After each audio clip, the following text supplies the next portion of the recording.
Muy buenos días. En nuestra clase anterior pusimos sobre la mesa el porqué de esta discusión. Establecimos que una política de seguridad ciega al género no es neutral, sino que perpetúa la invisibilidad de formas de violencia que afectan desproporcionadamente a las mujeres.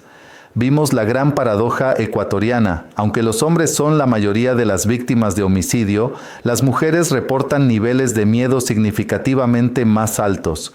Y entendimos por qué, porque su miedo es compuesto, incluye el temor a la violencia sexual y porque la violencia que sufren, acoso en el transporte, violencia intrafamiliar, ocurre en espacios que las estadísticas tradicionales no siempre capturan.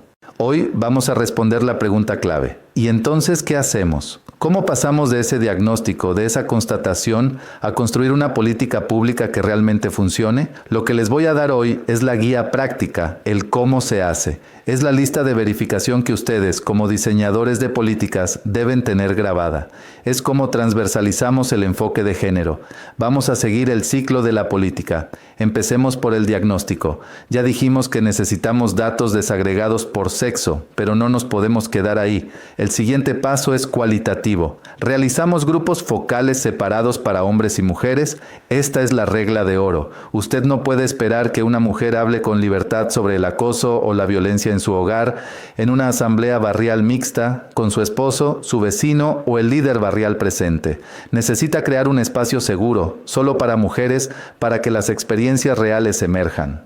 Además, en el diagnóstico, analizamos cómo el uso del tiempo y del espacio difiere. Pensemos en esto, un hombre y una mujer que trabajan en el mismo lugar en el centro de Quito y viven en el sur, en Quitumbe. Él quizás sale a las 6 p.m. y va al gimnasio, llega a casa a las 8 p.m.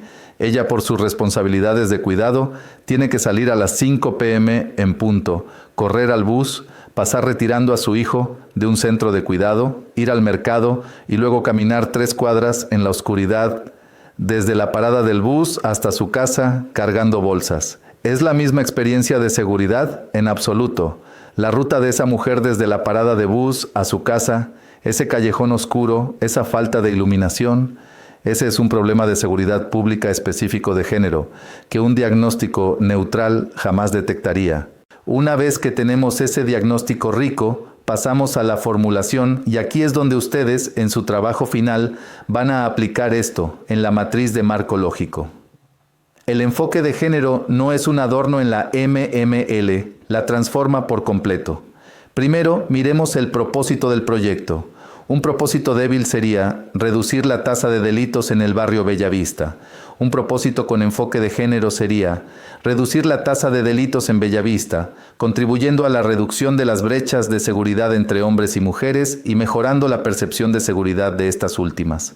Es un cambio sutil, pero lo cambia todo, nos obliga a medir cosas diferentes. Segundo, los componentes y actividades.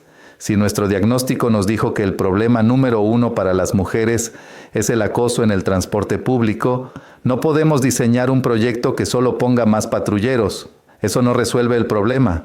Debemos tener un componente específico, una acción afirmativa. Por ejemplo, componente 2, espacios de transporte seguros. Y las actividades, capacitación a choferes de bus, implementación del sistema bájale al acoso en las paradas, botones de pánico en las unidades de transporte. Tercero, y esto es crucial, los indicadores. Si no lo mides, no existe. Si su indicador de propósito es tasa de victimización reducida en 15%, yo, como su profesor, se lo voy a tachar. El indicador debe estar desagregado. Tasa de victimización por robo en hombres y tasa de victimización por robo en mujeres. Pero más importante, debe incluir indicadores que midan el problema que diagnosticamos. Un indicador clave sería porcentaje de mujeres que reportan sentirse seguras o muy seguras al caminar de la parada de bus a su casa después de las 6 p.m. Ese indicador nos dice si nuestra intervención en el espacio público, iluminación, patrullaje a pie, realmente funcionó para ellas. Cuarto, los supuestos. Esta es la parte de la MML, donde la mayoría de los proyectos de género fracasan. Escribimos, supuesto, la comunidad participa activamente en las reuniones de seguridad. ¿De qué comunidad hablamos? Generalmente de los hombres. Si usted convoca a la reunión del Comité de Seguridad a las 7 de la noche en el parque, ¿quién va a ir? Los hombres. La mujer que salió corriendo de su trabajo, que está cocinando, bañando a los niños y ayudando con las tareas, no puede ir. El supuesto está mal. Un supuesto con enfoque de género diría: las mujeres disponen de tiempo para asistir a las reuniones, que se realizan en horarios y lugares compatibles con sus responsabilidades de cuidado. Y ese supuesto nos obliga a cambiar nuestra actividad.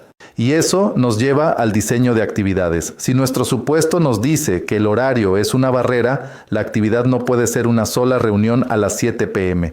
Quizás la actividad deba ser un sábado en la mañana y el proyecto debe presupuestar un servicio de cuidado infantil para que las madres puedan asistir. Si queremos rediseñar el parque para que sea más seguro, no lo hacemos desde un escritorio. Hacemos una marcha exploratoria de seguridad con las mujeres del barrio, a la hora que ellas consideran peligrosa, para que nos señalen el punto oscuro, el basurero que obstruye la vista, el lugar donde se esconden los consumidores. Ellas son las expertas en su propia inseguridad. Finalmente, el lenguaje. Los materiales de comunicación, los afiches del proyecto muestran a un policía musculoso protegiendo a una mujer y un niño pasivos, o muestra a hombres y mujeres como actores iguales de su propia seguridad. ¿El lenguaje es inclusivo o solo habla de los ciudadanos? Ahora quiero cerrar esta clase con los 2 errores más comunes que veo en la práctica profesional, 2 errores que ustedes no van a cometer. El primer error es confundir el enfoque de género con un enfoque de mujer. Es pensar que género es sinónimo de mujer, y esto lleva a diseñar políticas donde las mujeres son vistas únicamente como víctimas pasivas que necesitan protección. Es una visión paternalista. La estrategia de corrección es entender que el enfoque de género es relacional. Analiza la relación de poder entre hombres y mujeres. Y por lo tanto, un verdadero enfoque de género debe analizar las masculinidades. ¿Por qué esos jóvenes pandilleros sienten que la violencia es la forma de ser hombres? ¿Cómo los roles de género tradicionales, el hombre como proveedor, generan frustración y violencia cuando hay desempleo? Un verdadero plan de seguridad con enfoque de género no solo tiene talleres de autodefensa para mujeres, tiene programas de masculinidades no violentas para hombres, para involucrarlos a ellos en la transformación de las normas sociales que toleran la violencia. El segundo error, y el más común en la burocracia, es el componente de mujer aislado. Esto es lo que yo llamo la política de la esquina rosada.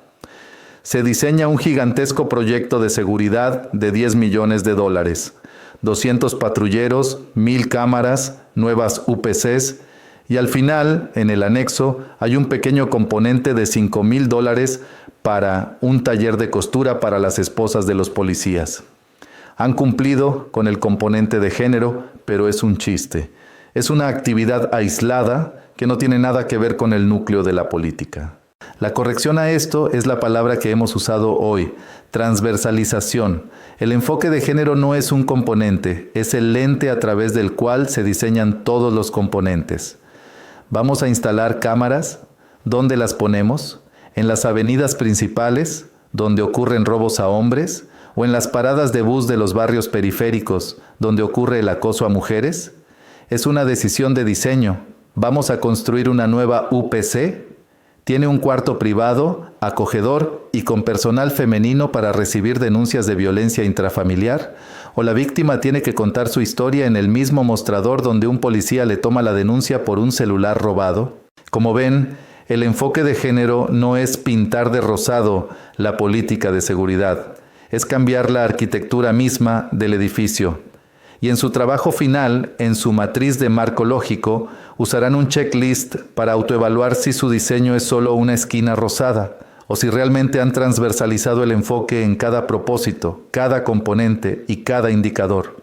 Bien, para dar por terminada la sesión del día de hoy, les quiero recordar que deben revisar todas las actividades que se encuentran cargadas en el aula virtual y deberán realizarlas en el tiempo establecido. No se olviden que uno de los requisitos para aprobar el curso es que deben tener todas las actividades completas. Una vez más, quiero indicarles que en el caso de tener alguna duda sobre la clase, pueden realizar sus preguntas al agente virtual de la materia. El enlace que los llevará directamente a conversar con el agente se encuentra cargado en la plataforma virtual en el apartado de la información general del curso. Si luego de conversar con el agente virtual siguen teniendo dudas, pueden realizar sus preguntas en el grupo de WhatsApp de la asignatura. Allí los asistentes de cátedra les ayudarán respondiendo sus preguntas.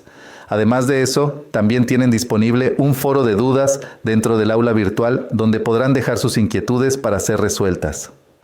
Pasen bien, señores estudiantes, y nos vemos en la próxima clase. ITESUT, Instituto Superior Tecnológico Universitario de Transporte.